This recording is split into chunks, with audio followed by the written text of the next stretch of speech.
l'approche de la grande tribulation. Ce que le frère Ashbert a établi. Ce royaume spirituel d'Israël est opprimé de toutes parts. Massacre de toutes parts. Alors de nombreux enfants s'inquiétaient de savoir s'ils survivraient. S'ils pourraient traverser vivants la grande tribulation. S'ils pourraient en sortir vivants. Presque sur le point de s'éteindre, s'ils entendaient dire qu'ils étaient enfants de l'Israël spirituel. Alors, ils chercheraient un moyen de nous tuer. Ceux qui appartiennent Satan cherchaient partout les enfants de l'Israël spirituel. Faisant en sorte que les enfants de l'Israël spirituel, beaucoup soient tués. Beaucoup de gens pensaient tort qu'Israël était certainement anéanti.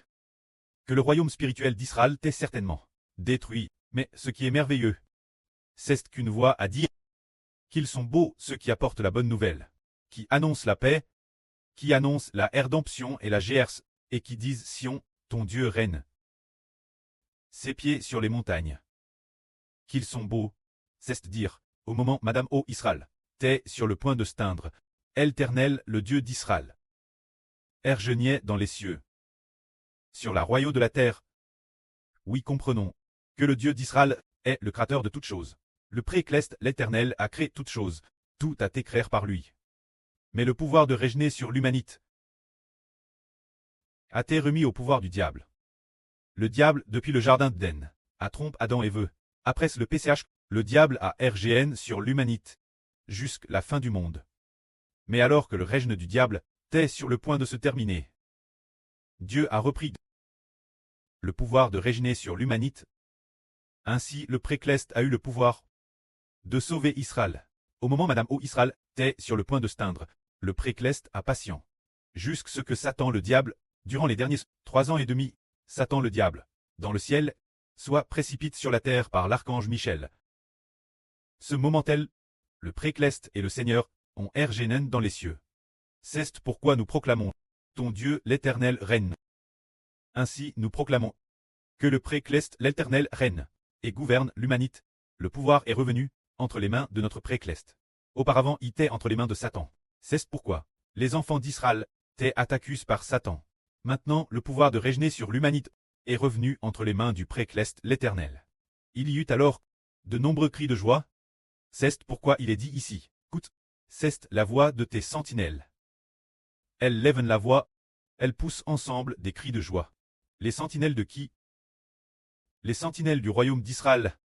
Les sentinelles ici.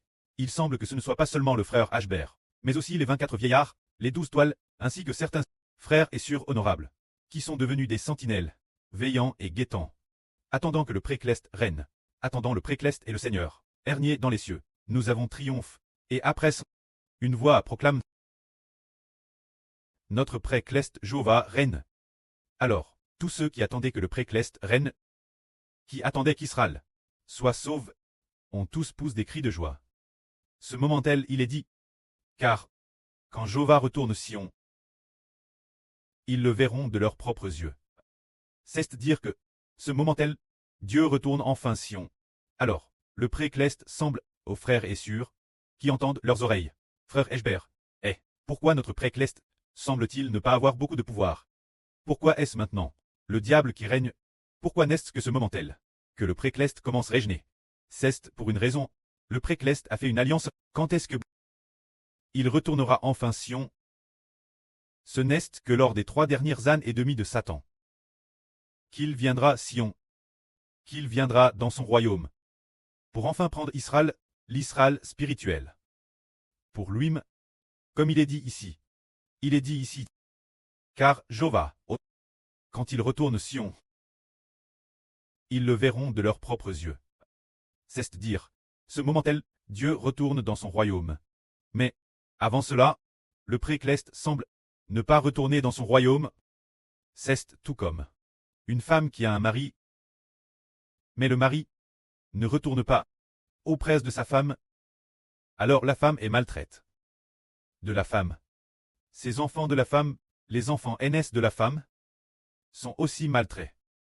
Parce que le mari de la femme ne retourne pas auprès d'elle. Puis le moment venu, le temps est venu. Le mari retourne auprès de sa femme. Ce mari est le Dieu Jéhovah, créateur de toutes choses. C'est dire que le Précleste Jéhovah veut laisser sa femme. Le royaume des cieux. Très attaque par les gens de Satan. Ceux qui appartiennent Satan. Jusque ce que le bébé de l'Apocalypse soit N. Ce bébé est N. Le moment à T fixe. Se dire. Jusqu'au son de la septième trompette. Surtout, jusque ce que cette femme et donne naissance pour Dieu un bébé. C'est dire juste ce que ce moment arrive. Le précleste Jova dit. J'aille obtenu un fils. J'aille obtenu ce fils. Je vais retourner auprès de ma femme. Je vais avoir pitié de ma femme, et avoir pitié de mon fils. Alors, le précleste retourne enfin dans son royaume. C'est pourquoi le royaume d'Israël triomphe enfin. Mais jusqu'quand? Jusque ce que le septième ange sonne de la trompette. Ce n'est qu'alors que le précleste, officiellement, revient dans son royaume. Officiellement, il fait miséricorde Israël. Alors, quand Israël est sur le point d'être anéanti, c'est comme une femme sur le point d'être anéantie. Ce moment-là, le mari de cette femme apparaît, et il sauve sa femme, et il sauve aussi ses enfants. Alors ce mari, il apparaît quand, selon l'ordre de la Bible, il faut attendre que la septième trompette sonne. Alors le précleste Yav revient dans son royaume. Comme le prophète Mich, la prophétisse, Yav va livrer Sion aux nations, jusqu'à ce que cette femme enfante un fils. C'est dire jusqu'à ce que l'enfant de l'Apocalypse naisse. Alors seulement Dieu fait miséricorde. Et fait miséricorde la nation d'Israël. Et il fait aussi miséricorde aux enfants de la nation d'Israël. Ce n'est que ce moment-là que Dieu fait miséricorde. Ici il est dit, ruine de Jérusalem. Faites entendre votre voix, et réjouissez-vous ensemble. Car Yahvé a confort son peuple. Il a racheté Jérusalem. Yahvé aux yeux de toutes les nations. ARVL, son bras saint, et tous les habitants de la terre verront le salut de notre Dieu. C'est de dire qu'au temps de la grande tribulation, au début de la grande tribulation, quand la septième trompette retentit. Eh bien, alors, la septième trompette vient de sonner, et contre toute attente, le diable Satan se retrouve chasse sur la terre. Pourquoi est-il chasse? Parce que Yahvé est revenu dans son royaume. Yahvé avait autrefois abandonne son royaume, abandonne sa femme. Mais ce moment-là, la septième trompette vient de sonner, et le Dieu créateur revient dans son royaume. Et enfin il fait miséricorde. Sa femme, il aime enfin sa femme. Ainsi, ce moment-là, eh bien, cette femme est enceinte et enfante un enfant. Dieu fait miséricorde sa femme. Il fait miséricorde son fils. Alors le précleste attaque ses ennemis. Le diable Satan les détruit, il détruit les partisans. Et les descendants du diable Satan. Et les anges tous de Satan dans le ciel sont tous, par ce véritable chef des armes Yahvé anéantis. Ainsi le royaume des cieux est sauve. Et sauve est, la nation d'Israël, ce qui accomplit précisément le RVE du frère Eshber, selon lequel, lorsque la grande tribulation est sur le point d'arriver, c'est comme la mère et l'épouse allaient bien mourir, juste après alors qu'ils allaient arriver. Quelqu'un a un nom que elle était DJ morte. Alors, il a couvert la tête de la mère et de l'épouse avec un drap blanc, faisant croire au frère Eshber qu'elle était DJ morte. Pourtant, bien que toute la tête était couverte, cependant, un doigt de l'épouse dépassait. Laissant voir le doigt de l'épouse, Eshber a dit, « Eh, comment se fait-il que le doigt de ma femme bouge encore légèrement? Elle n'est sûrement pas morte. » Alors, il a soulevé ce drap blanc, en regardant haut. La mère commandait aussi revenir la vie. L'épouse commandait revenir la vie. Pourquoi sont-elles revenues la vie? C'est parce que la mère et l'épouse symbolisent le royaume des cieux. C'est dire, Dieu retourne au royaume des cieux. Dieu retourne au royaume des cieux. Retourné dans son royaume, Dieu a eu pitié de son épouse. Alors, son épouse est revenue la vie. Le royaume spirituel d'Israël est revenu la vie. Concernant ce mystre spirituel, on le comprendra mieux l'avenir. Car, le précleste a toujours enseigne par des paraboles. Le pré a aussi donné au frère Eshber ce RVE pour faire comprendre que c'est précisément ce moment-là que l'on voit le bras de Dieu. C'est ce moment-là qu'une voix d'exhortation a dit, « Partez, partez, sortez de l'aile. Ne touchez rien d'impur. Vous qui portez les ustensiles de l'Éternel, sortez de la ville de Babylone. Purifiez-vous, ne sortez pas avec précipitation. Et dans votre marche, ne vous enfuyez pas comme des fuyards, car l'Éternel marchera devant vous. Et le Dieu d'Israël sera votre arrière-garde, c'est-à-dire nous libérer de quoi? Bien esser Babylone. a été détruite depuis longtemps. Il s'agit de se libérer de la grande Babylone, se libérer du royaume céleste de Satan. C'est dire que les enfants de l'Israël spirituel doivent se libérer de la grande Babylone. C'est dire se libérer de Satan, dans son royaume céleste, et aussi se libérer de Satan, dans son royaume terrestre. Ne touchez pas ces esprits malins. Et ne fréquentez pas trop ceux qui appartiennent Satan.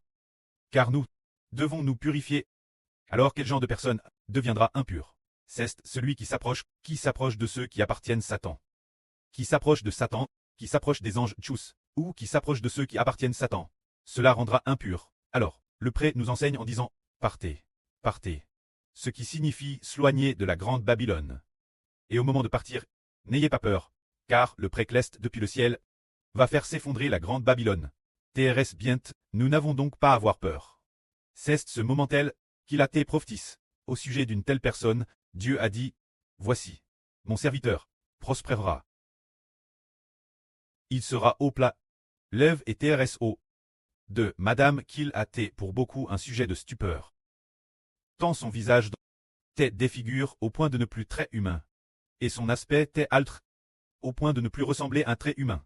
Pourtant, il purifiera beaucoup de nations. Les peuples de nombreuses nations. Devant lui, des rois fermeront la bouche. Car, ce qui ne leur avait pas été raconté, ils le verront, ce dont ils n'avaient jamais entendu parler, ils le comprendront. Ils le comprendront. C'est dire la prophétie d'une serviteur. Le frère Ashbert, l'avenir, sera grandement l'œuvre, honor. Mais autrefois, a subi une grande humiliation, subira une grande humiliation l'avenir, et l'avenir dans la grande tribulation. Au milieu de toutes sortes d'afflictions, son apparence ne ressemblera plus celle d'un homme, peut-être que ses cheveux, ce moment tel, seront tous tombés, presque entièrement, et ainsi, errant et ballot partout. Et puis, tout noirci, ce sera donc TRS difficile, comme si, il ne ressemblait plus aux gens de ce monde, ne ressemblant madame plus à un trait humain, atteignant un tel tas de défiguration, mais, c'est cette personne qui purifiera pourtant les peuples de nombreuses nations. Devant lui, des rois fermeront la bouche. Qu'est-ce que c'est, car ce qui ne leur avait jamais été raconté, ils le verront, se dire. Ils n'avaient jamais entendu parler de cela. Que le royaume des cieux régnerait sur la terre, et n'avaient jamais entendu dire que cette personne noircie, ce frère Ashbert, obtiendrait le royaume, recevrait le royaume des cieux. Ils n'en avaient madame pas entendu parler. Mais ils l'ont compris. De la bouche du frère Ashbert. Ce que cela signifiait. Cela signifie que, la prophétie dit que le futur Israël spirituel sera persécuté et tué, presque anéanti. Et prophétise aussi qu'il faut que les Israélites abandonnent la grande Babylone. Abandonnent le royaume de Satan. Abandonnent toutes les nations et tous les peuples de la terre. Ne s'associent pas avec eux pour éviter d'être impurs, pour ne pas être considérés par Dieu comme des personnes impures. Et de plus, une autre personne a été prophétise, le serviteur de Dieu Ashbert, qui est aussi le frère Ashbert le Mose de la Nouvelle Alliance, sera honoré et l'œuvre, mais l'avenir, pendant un certain temps. Son visage sera défiguré au point de ne plus ressembler à un homme, et son aspect ne ressemblera plus celui d'un trait humain, peut-être comme un singe, ou ayant un aspect terrestre laid, peut-être terrestre prouvant et laborieux. Dans les jours venir, justement, le livre d'Ésaïe, d'autres passages, il est aussi prophétique que cet homme, il n'a ni éclat, ni splendeur, les gens le regardent sans prouver d'estime et ne le respectent pas. Il est mépris et habitue la souffrance, l'avenir, il traversera ses preuves, que la gloire soit rendue au prêtre et au Seigneur. Amen.